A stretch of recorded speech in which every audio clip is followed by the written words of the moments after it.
Hey everyone, as you can tell from the title, these were the 4 reasons fashion was not worth it for me. A quick disclaimer, I'm not here to tell you what to do or what not to do. That's not my place to badmouth a certain industry or an institution, or to say this is true for the entire industry, because this is coming from only one person's perspective. This is simply for those who are asking the question, is fashion worth it? Because you might be thinking about the pros and cons and see if it is worth it for yourself and your future career. I definitely have asked that question myself, and hopefully my experience in that can give you some insight and perspective. So with that said, let's jump into the 4 reasons why fashion was personally not worth it for me. The first reason was I did not feel valued as an intern or a future employee. So I've done a lot of fashion internships and gigs within the industry. I've done some before freshman year working as a stylist assistant. I worked on music videos, done things during fashion week. I was essentially doing a lot of things, and for all of the struggle and turmoil, I was never paid. I understand when you're interning, working for free, trying to get the ball rolling is really crucial to testing out the waters and seeing if this is a worthwhile career or not.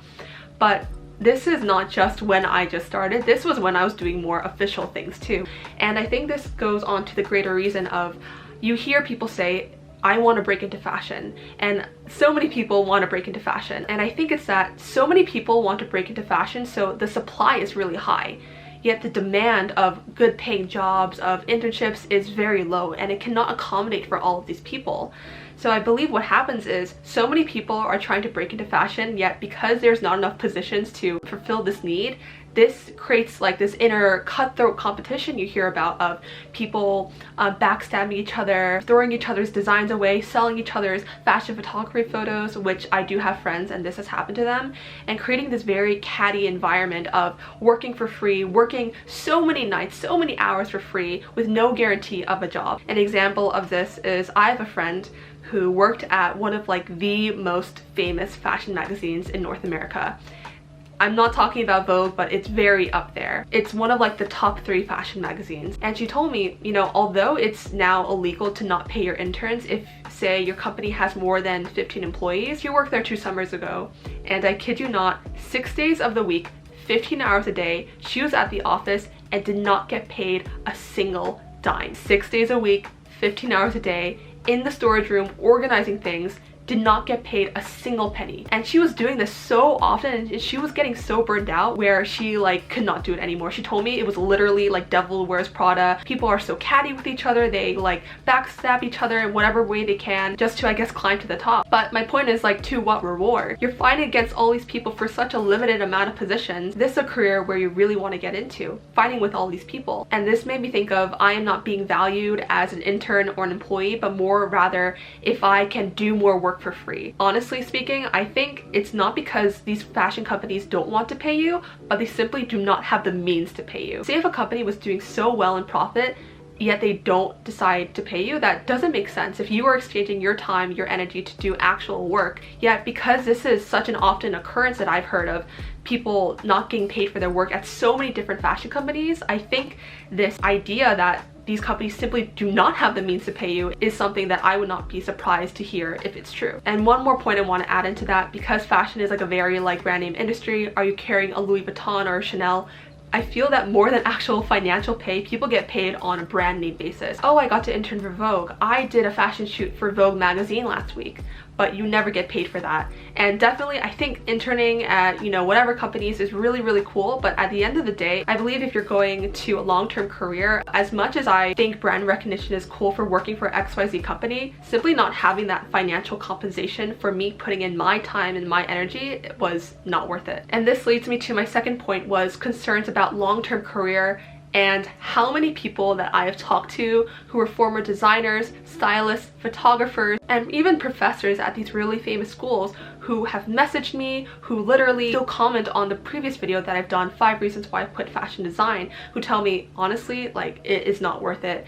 They went through the same process, probably having the same amount of passion that I had of going to private school, going to this very expensive fashion education, and saying the job market is so low and so competitive to get into. Honestly, a lot of them ended up switching industries. I know people from such famous fashion schools who ended up getting like masters of fashion design, yet they end up working at schools, when I believe that with the time and energy that they are spending towards their career, they deserve so much more.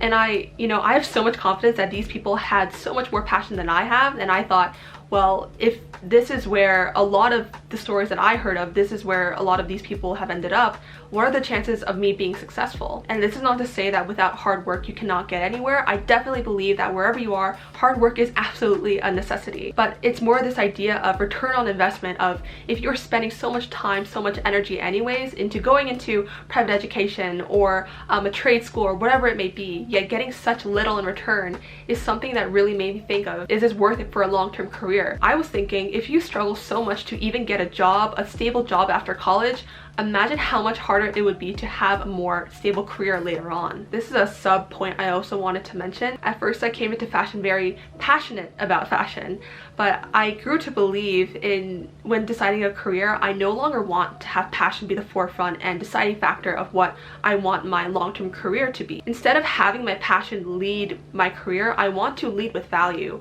And there's this really great TED talk of this person, I think the title was "Don't Follow Your Passion," and that was the title, and he goes, don't do what you're passionate about, do what's valuable. And I found this talk was really valuable in deciding my career, because I don't want to struggle so hard of trying to make my passion be worth it, when rather, why not go into a career when you are so in demand, when your skills are such in demand that the value you're bringing into the marketplace has more weight than what your passion is.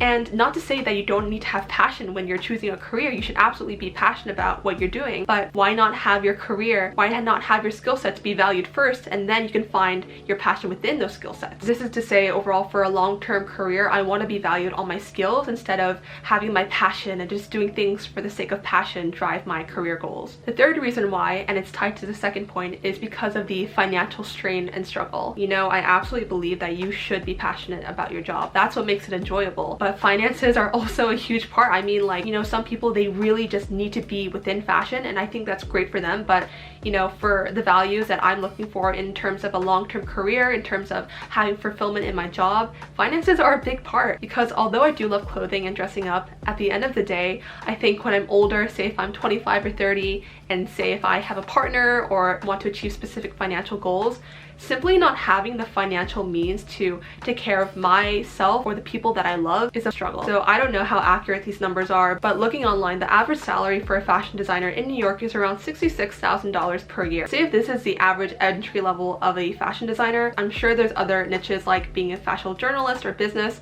but I'm going to assume, just for the sake of this video, that they're all around the same salary. Me going to a private school, I'm going to be graduating with $160,000 in student debt. And with this financial struggle, I already know that I am going to struggle so much with paying off my student loans. This means, to break it down, since I took out loans, I'll be most likely on a 10-year repayment plan where I'll be needing to pay $1,000 every month for the next 10 years of my life. Then to also take this average fashion designer salary, say if I'm making $66,000 a year, after taxes that comes out to be around $47,000 a year, divided by 12, I believe that's around $4,000 per month. Then to break down your expenses, so if you have $4,000, $1,000 to housing, $1,000 to my student loan debt, $1,000 to food and miscellaneous items, and this pretty much leaves me with $900 to $1,000 to do whatever else I want.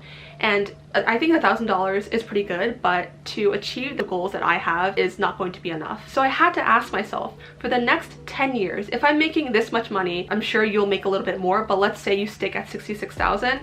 By the time I'm 30, would I still be okay with paying $1,000 every single month till the time that I'm 30? And I looked at the numbers, and simply, like, this made it very clear that this was not a career that was worth it for me. And the last point I want to make, gosh, I feel so heated over talking about this because I thought about this a lot, and you can kind of tell from me talking about the last 3 points is simply the return on my investment is very low. Going back to the whole private school thing, I am solely responsible for paying off all of this debt by myself. And I thought, well, if this is going to be my future, am I okay with paying $1,000 for the next 10 years? And this was not worth it for me. The main thing that drove me into thinking if fashion will be worth it is, I think if you're going to do this once, if you are going to have one career, if you are going to go to one school, you might as well make it worth it. I do know friends who have worked so hard and they are doing really well, but I think that for the vast majority, correct me if I'm wrong, but at least in my experience, I've seen so many people more often than not struggle, more than often see the return on their investment and say confidently that it was worth it to go into fashion. Also, with this whole return on your investment, you hear people say it's a very cutthroat industry. And at least what I've seen, I have seen so many people who are able to be successful within fashion because they already had the connections or because they were already wealthy. Like, I literally know very lazy and unmotivated people who got to intern at the most famous fashion companies simply because their parents knew somebody or because they had this good brand name and their parents knew somebody, hence they got the connection. And me thinking, if I'm competing with people who already have such an edge because their families already have wealth, for the vast majority, these people who already have these connections did not work in fashion, which is really ironic. So I thought, like, if I'm competing against these people who already have such an upper hand, who did not have to struggle so much as everybody else to fight for these crumbs, to fight for these small gigs that they're not even paid for, is this really an industry that I want to be a part of? I want to be valued as an employee. I want to have a stable long-term career and not be outshone by somebody just because they have the connections or just because they knew somebody. Of course, connections are important in any industry, but I see more often than not, this happens so much more often within the fashion industry. Again, it's a cycle of high supply, low demand. So everyone's catting against each other. Everyone's trying to climb their way up to the top. And frankly, that struggle is simply not worth it for me to be around, say, a bunch of clothes. And seeing so many people going through this same route of struggling and finding a job after college and trying to break it into fashion, yet ultimately quitting, is a reality that I really considered and thought it was not worth it for me. So to conclude, these were the 4 reasons that I decided that fashion was not worth it. To make a disclaimer again, this is solely my own perspective, my own experience of being within the fashion industry, and I am not saying this to discourage you to going into fashion or to say that this is like a horrible industry or anything, but more to inform you and to press upon you both the good and the bad, because I think if you are investing, say, so much money into, say, if you're going into school or you're trying it out on your own as a side hustle and you want to transition, you should think holistically about both the pros and the cons and weigh them to see if it is ultimately worth it for you or not. Yet, if you are watching this and you are still asking yourself, is fashion worth it? The best piece of advice I can give you is to simply try it out for your own, because I cannot answer this question for you. Just because being in the fashion industry did not work out for me may not be the same answer for you. If I can go back 3 years ago to when I was about to be a freshman and go through this whole experience of interning, slaving, of struggling, of trying to break into fashion all over again, I definitely would have, because at least I know deep down inside that I tried my hand, that I tried my best to break into fashion. And I mean, it didn't work out. And trying and failing is so much more satisfying than never trying and having that feeling of regret of what if in your mind. So if you're watching this and you are still doubting, the best thing I can say to you is to simply try, listen to other people, try to gain more experience, try to gain more expertise from people who have been your path, and decide for your own. So that is all for today's video. I know it's been a lot. I seriously wanted to make this video just to impress upon you. Yes, there are good aspects, but also bad aspects that I think people who want to go into this industry should be aware about. Yes, you can work hard. Yes, a work ethic is very important, but at least for myself, I think the return on my investment was not worth it. Just because it didn't work out for me doesn't mean that will be your story. So I would highly encourage you, if you are doubting, to still try it out for your own to see if it works for you or not. Because I'm no longer in fashion, I do more videos about my new industry as an aspiring UX designer. If you truly enjoyed today's content and you found some value out of it, I ask that you share this with a friend who might benefit if they're thinking about going into fashion and they want to hear what someone who has quit fashion, what their experience was like. Also, if you enjoyed today's content, I would appreciate if you can give it a thumbs up. Make sure to subscribe for more UX content, since that is now the industry that I'm going into. Hit the notification bell to not miss a video with me, and I want to thank you guys again for watching, and until next time.